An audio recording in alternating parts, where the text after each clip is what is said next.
Hey, what's going on? But once again, ladies and gentlemen, bros, and damn boys and fangirls, as always. Tacos Nikki Kamoi's is Nintendo Sony for 2011 year game MannyTendoWolverine. My best insurance and actual storage channel. Find me a BitChute, Brady on Twitter, Instagram, Rumble, whatever social media platform site you guys can think of course. And follow me on Parler too. Thank God Parler finally came the frick back. Thank Jesus, sweet. And I show Yahweh, Jesus, God, and heaven came back. Thank God, because I was getting worried as hell for the 2.5 weeks I didn't have it. And I only had it for like 4 days. I've been wanting to make one since last year. Just didn't have the time for it. Listen to some Kirby music. I'll leave a link to the video down below if I remember to do it. It's called 2 Hours of Happy and Underrated Kirby Music. The one from the time I K Porin, Meta Knight, and all that. You didn't know that's literally my crack cocaine of video games is Kirby and Sonic from the 90s, early mid 2000s. I know it's 2021 now, but effort. It is what it is. Effort.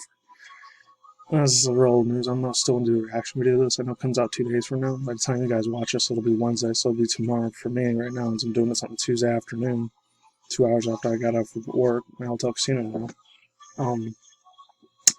Resident Evil trailer. Evil Showcase trailer. Let me read it now. Evil Showcase trailer on January 21st will include new village trailer and mystery beta. This was one that came out 5 hours ago, but I didn't want to read that one, so I'll leave the link down below if you want to read it in your own sort of thing. I know the music doesn't go with this thing, it's from Capcom, but whatever. It is what it is. Anyways, let's continue on. It is what it is, like I was saying. Here it is. So it says Zombie Day AAA. Capcom has announced that it will be broadcasting a special Resident Evil Showcase live stream January 21st, day after tomorrow. But by the time you guys see this, it's going to be tomorrow. Whew, sorry if I'm out of breath, too. I was doing an error, too, so I had to pause the video for a little bit, but let's continue on. The stream will feature a new trailer for the upcoming Resident Evil Village, as well as a brand new video gameplay footage for much more. Pertaining the Resident Evil franchise, perhaps most intriguingly, hopefully I'm saying that right, Capcom for the applicants will wish to be included in a closed beta for the mystery title for the celebrates the 25th anniversary of Resident Evil in quotation marks there. The beta will run from January 28th to January 30th on PS4, Xbox One. If you are over 18, have a Capcom ID, and have said that ID link. There we go. I almost said dick link. What the fuck? Let's continue. Mine's not in the right place sometimes. I don't know why, but let's move on. ID link to the Resident Evil Ambassadors program. Then you can throw your name in a giant society screen over into the Resident Evil website. So it's their little PS5, PS4, PS5 trailer. Resident Evil Showcase January 21st. Teaser trailer. Some Twitch channel, their YouTube, Facebook, Twitter, Instagram accounts. No TikTok account, surprise. But yeah, that's all I got to say about that. Yeah, overall thoughts, using the pace. I know it's super short in Resident Evil news. I'll leave the link to the other one I didn't read down in the description box below if you guys want to check it out for yourself. I don't know if I'm going to do a reaction video because I already know how Capcom is. They're almost worse than Game Freak and Nintendo when it comes to copyright striking, giving them community guideline strikes and copyright claims to channel, so I don't know if I want to react to it or not. I'm not a hardcore fan of Resident Evil. I like it, but I don't love it like some people do. Spawn, now the full Dreamcast guy, they're hardcore fanboys of that series. I'm not. But yeah, I haven't talked about this in a while. I know it's like not going to be related. It's like Americanized Canadian style anime. I know it came out a while ago, back in 2012, 2013. This is funny because it's the exact same time. I got Generation 4's My Little Pony Friendship is Magic at the time when this came out. A Legend of Korra series. I never got into the first half as hard last year, Bender. That one bored the crap out of me. The second one's good. I never watched the 5th final season. I only watched 4 of the seasons. So this is a super long ass article. I don't know if I'm gonna read the whole thing. I might. So it says Legend of Korra. Why it's important that Korra is annoying. It's come from Marisa Ruppner. I'm still playing the Kirby music in the background. Hopefully Nintendo doesn't give me a copyright claim for that. But this shit's beautiful. Like I said before, it's called 2 Hours of Happy Underrated Kirby Music. So I'll leave the link to the whole 2-hour video down below if you want to listen to that whole music track. This is while often dismissed and annoying, the Avatar Korra's boastier personality and the Legend of Korra's welcome break for the classic token era. Isn't all these Twitter bullshit pronouns. It's feminist SJW trash or SJA, social justice activism now. It's crazy how lamestream BS media talks about shit like that. Makes my blood boil. I'm sad. Let's move on. While many have come to the terms of Korra's characteristics by now, During the Legend of Korra's first season, she was pretty widely disliked for being whiny and obnoxious. However, those traits aren't inherently a bad thing about her character. Korra begins somewhat irritating as an indigenous female protagonist. Yep. Here you go with this fake pronouns, pronunciations, and all that shit and diversity garbage. They're starting to be like more like otaku and what's it called? Polygon. That's why I don't read from those asshole cucks anymore. It says people of color are sparsely represented and are even more than often, unfortunately, subject to stereotypes such as tokenism. That doesn't exist to me. And more so if they're female, but Korra was given to space by herself to show her flaws have grown as a person, even if her character did come as a shock following The Last Airbender's Aang, which should really be more space for characters like Korra to be loud and upfront for their own stories, have actual personalities, even if they're a bit ranting, grating, however you say it. To those who see the BIWOC like that on the screen, I don't even know what the hell that means. I don't want to know.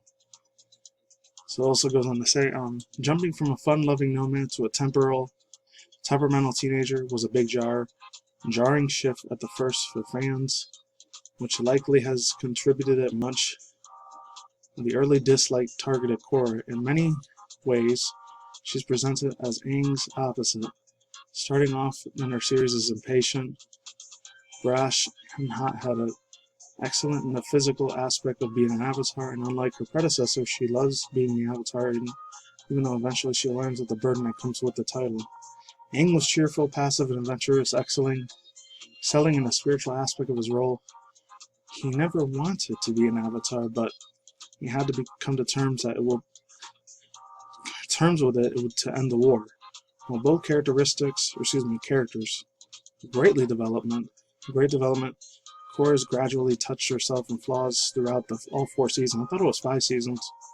Whatever. So it says in Book 1, the arrogant nature can be tracked of her childhood, where she learns that she can bend 3 out of the 4 elements with no training. Unlike most avatars, she discovers that her role very early in life was excited to, essentially, but the chosen one compared to everyone else.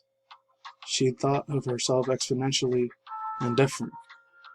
Something many teenagers strive to be, but Korra was. Eventually, Korra's role as the Avatar to find her entire being. Really effing sad, by the way. Ugh, so much good art 34. Like, lewd fan art of this chick. Even if she's lesbian, I don't care. She's still badass, but let's continue.